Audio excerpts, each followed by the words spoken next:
Introducimos en este ciclo de catequesis acerca de San Luis María Guillón de Montfort en el jubileo montfortano que estamos celebrando este año y que concluiremos con nuestra peregrinación a San Laurent-sur-Sèvre, el lugar de su paso a la casa del Padre en 1716. Vamos a presentar su vida y su obra. Queremos inspirarnos en su ejemplo y en su espíritu para marianizar nuestra vida religiosa, profesada con los votos de pobreza, castidad, obediencia, y con el cuarto voto religioso que hacemos, el voto de esclavitud mariana.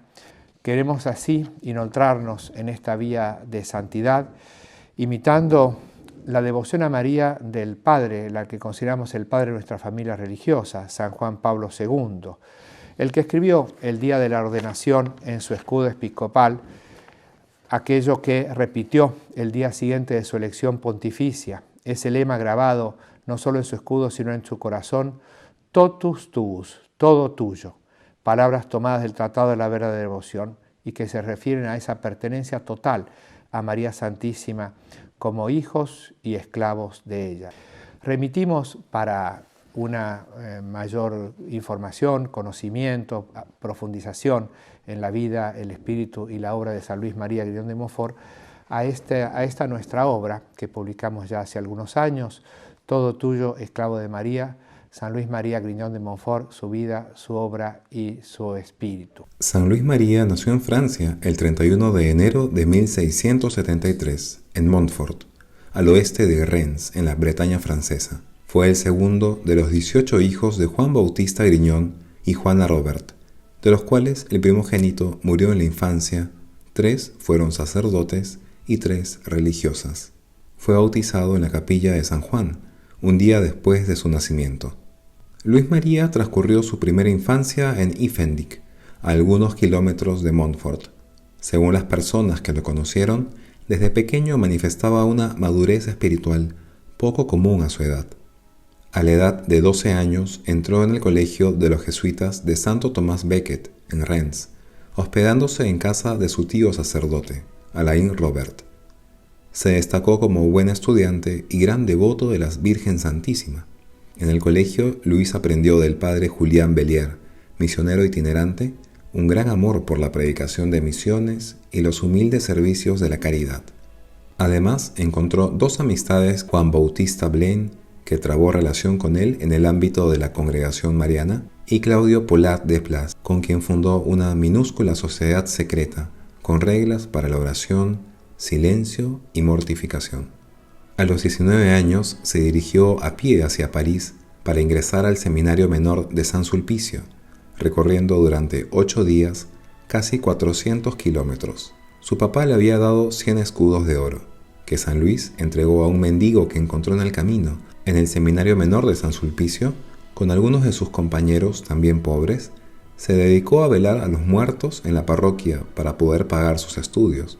Ejerció como bibliotecario, oficio que le dio la ocasión de leer muchos libros y de crecer en la intimidad con el Verbo encarnado a través de María Santísima, convirtiéndose en apóstol de esa devoción entre sus compañeros. Mientras seguía los cursos de teología en la Sorbona, enseñaba catecismo a los niños de los suburbios de París.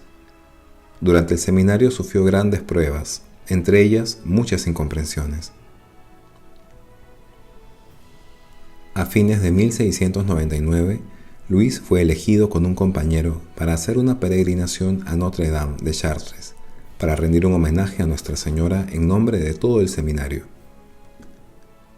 Cuenta su compañero que se quedó el día entero rezando en la cripta de la Virgen, y un sábado, en la penumbra de Notre Dame de París, pronunció el voto de castidad, ofreciéndose como víctima sin mancha. Habiendo sido ordenado sacerdote el 6 de junio de 1700, en la iglesia de San Sulpicio en París, celebró su primera misa. Su amigo Blaine dejaría este importante testimonio: entonces vi un hombre como un ángel en el altar.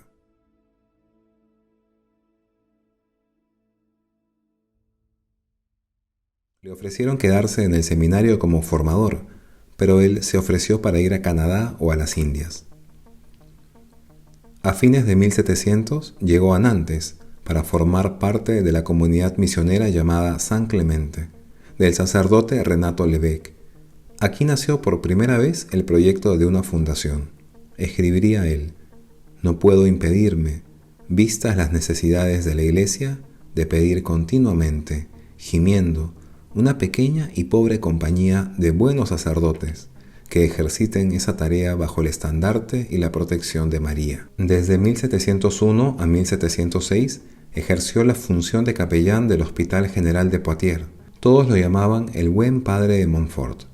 Comentaba sobre este apostolado San Luis María: entré en este pobre hospital, o más bien en esta pobre Babilonia, con la firme resolución de llevar con Jesucristo, mi Maestro, las cruces que preveía me habrían de sobrevenir si la obra era de Dios. Lo que muchas personas eclesiásticas y experimentadas de la ciudad me dijeron para apartarme de que me metiera en esta casa de desorden, no hizo sino aumentar mi decisión para acometer esta obra contra mi propia inclinación, que ha sido siempre y es a las misiones.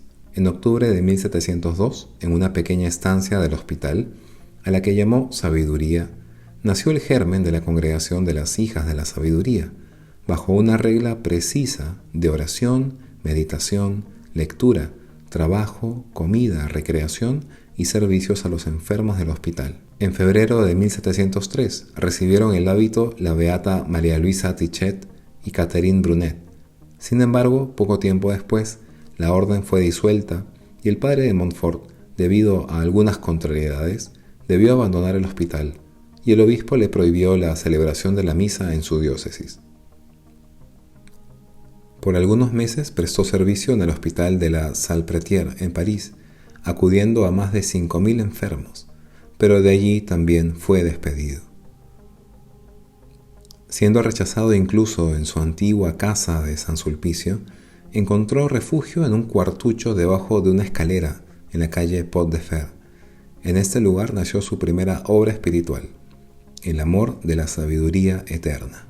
Después de un año de su salida del Hospital General de Poitiers, le fue posible regresar gracias al reclamo de los pobres de Poitiers. Nosotros, 400 pobres, le suplicamos muy humildemente, por el mayor amor y la gloria de Dios, de enviarnos a nuestro venerable pastor, aquel que ama tanto a los pobres, el padre Grignon.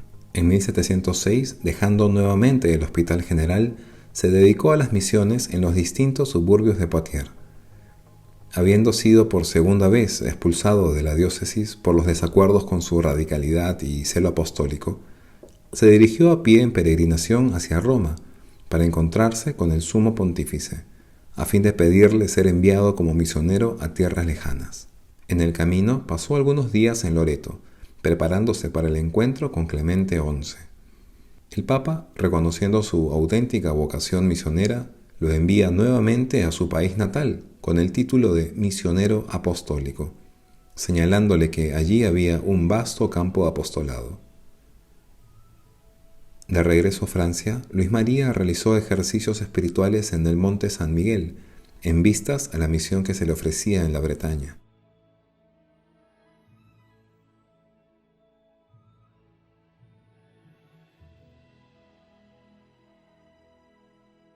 En 1417 había profetizado San Vicente Ferrer: vendrá un hombre misionando al oeste de Francia que será muy perseguido, oprimido, escarnecido, y será él que restaurará la iglesia donde hoy nos encontramos. Luis no titubeó en asumir públicamente la herencia misteriosa. Diría: ese hombre soy yo. Reconstruyó la capilla de Nuestra Señora de la Piedad e inició su legado de misionero apostólico. Llegaría a hacer 200 misiones y retiros. Con gran celo predicaba de pueblo en pueblo el Evangelio, caracterizándose sus misiones por la presencia de la Virgen María y de la cruz. Tenía además un amor de predilección por los pobres. Una de sus célebres misiones fue la de Pontchâteau en el verano de 1709, donde al finalizar, San Luis propuso a la parroquia un contrato de alianza y el establecimiento de un calvario monumental, con dos grandes temas de contemplación, la cruz y el rosario. Dicen que hasta 20.000 personas trabajaron para la realización de este proyecto por casi un año. Para la inauguración se esperaban decenas de miles de personas, acudiendo peregrinos aún de Flandes y España. En las vísperas de la fiesta de la Santa Cruz, día en que bendeciría la obra, llegó del obispado de Nantes. En las vísperas de la fiesta de la Santa Cruz, día en que bendeciría la obra, llegó del obispado de Nantes la prohibición de bendecir el Calvario el día siguiente, influenciado por la orden del rey Luis XIV, que mandaba que todo fuera destruido. Enseguida, el padre de Montfort se encaminó a pie a Nantes con el propósito de hablar con el obispo. Llegó hacia las 6 de la mañana y se presentó ante el obispo, pero la decisión era irrevocable. Además, se le prohibió todo ministerio en la diócesis de Nantes. Debió alejarse del Calvario de Pontchâteau y dejar la misión, que sería terminada por el padre Olivier. Poco después, el Calvario fue totalmente destruido. Dios sea bendito, jamás pensé yo en mi gloria, sino en la suya. Espero que me recibirá en su seno, con el mismo agrado que si hubiera triunfado. Se le escuchó decir al padre Montfort en medio de esta amarga prueba. En la diócesis de Nantes, prohibido de ejercer su ministerio sacerdotal, se dedicó a las obras de misericordia y a la oración. Echó los fundamentos de un hospital para incurables. Entró en la Tercera Orden Dominicana y escribió la Carta Circular a los Amigos de la Cruz. Invitado luego por los obispos de la diócesis de La Rochelle y Luzón en la región llamada Vendée Militaire para emprender sus misiones populares, dedicó a este fin 5 años de infatigable celo apostólico, intercalando las misiones con momentos de oración y silencio. Se dice que una de las razones por las cuales los habitantes de esta región, 80 años más tarde, se opusieron fuertemente a las tendencias antirreligiosas y anticatólicas de la Revolución Francesa fue porque su fe se había consolidado con la predicación de San Luis María. En la secreta paz de la ermita de San Eloy nació el Tratado de la verdadera devoción a la Santísima Virgen María, la más grande de sus obras. Como el mismo santo profetizó, esta obra quedó oculta por más de un siglo después de la muerte del autor, hasta que fue descubierta por un padre de la Compañía de María en 1842.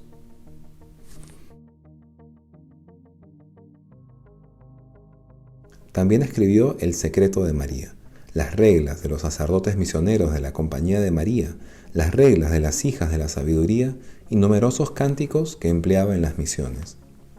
Emprendió 2 largos viajes, uno a París y el otro a Rouen, con el fin de reclutar miembros para su Compañía de María, teniendo gran dificultad al respecto.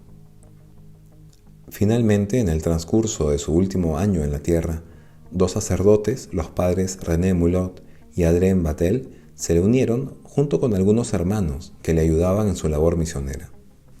Con el apoyo del obispo de La Rochelle, fundó escuelas de caridad para los niños pobres e invitó a María Luisa Trichet y Catherine Brunet después de una larga espera en el hospital de Poitiers. Después de casi 10 años, hicieron por fin su primera profesión religiosa, naciéndose así la Congregación de las Hijas de la Sabiduría. Su misión era establecer el reinado de Jesús por medio de María. En abril de 1716, agotado por el trabajo y la enfermedad, Luis María comenzó a predicar en San Lorenzo, la que sería su última misión. En el transcurso de la misma cayó enfermo, por lo que todos acudían al moribundo para obtener su bendición. En un momento de lucha dijo, dirigiéndose al enemigo infernal: «Es inútil que me acometas, estoy entre Jesús y María. Deo gratias et Mariae. He llegado al término de mi carrera, no pecaré más».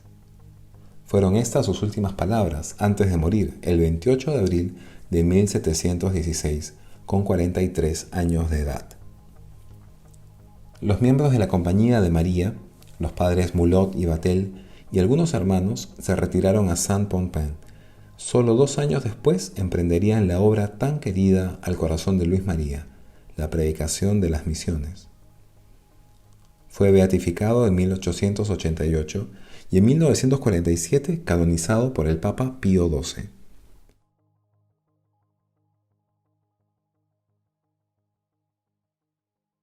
Esta catequesis es importante para entender la vida, el espíritu de San Luis María Grignon, una especie de apología. Decía Hilaire Belloc Dios ha dado a cada época el santo más capaz de contradecirla. Es preciso entonces considerar a San Luis María a la luz de la providencia divina en el contexto del tiempo y de la historia humana y de la historia de la Iglesia, sacramento universal de salvación, y de la responsable correspondencia o no correspondencia de las personas, de las vocaciones particulares, de la sociedad, de la cultura humana, la gracia particular para cada uno en el contexto de los signos de los tiempos que manifiestan la contradicción entre el amor de Dios y el amor de sí y del mundo. A este nuevo sacerdote misionero que es San Luis María, en fidelidad y sujeción a la sede romana, libre de toda atadura, pobre de espíritu y de vida, penitente y contemplativo, predicador con la palabra y el ejemplo de la sabiduría de la cruz, religioso en el alma y fundador de religiosos, ferviente en su fe y confianza en la providencia divina, plantando la cruz que lleva dentro, en los pueblos, en los cruces de los caminos y en las almas, signo de contradicción para los tibios y mundanos, como lo es el Evangelio mismo y es Jesucristo mismo. La santidad de San Luis María contradice fuertemente el espíritu del mundo de su época. Hoy, en que el proceso de la revolución anticristiana ha seguido adelante en el mundo y la cultura humana ha incluso penetrado más insidiosamente con el subjetivismo inmanentista y relativista, incluso en tantos miembros de la Iglesia, urge más que nunca el ejemplo señero de San Luis María y su invitación a ser los esclavos e hijos de María, los seguidores de los apóstoles en estos últimos tiempos. El tiempo corre y aumenta la urgencia de la caridad porque el amor de Cristo nos apremia. Aumenta la urgencia de la misión que la gracia del carisma de nuestro instituto tiene como fin para con María y por María prolongar la encarnación en todo lo humano, como pide nuestro carisma, como pide la finalidad de nuestra vida religiosa, finalidad apostólica. Con ello nuestra esperanza no ha de perder en tanto el ideal debido de una nueva auténtica cristiandad histórica, la evangelización de la cultura, ni excluir su siempre posible realización temporal.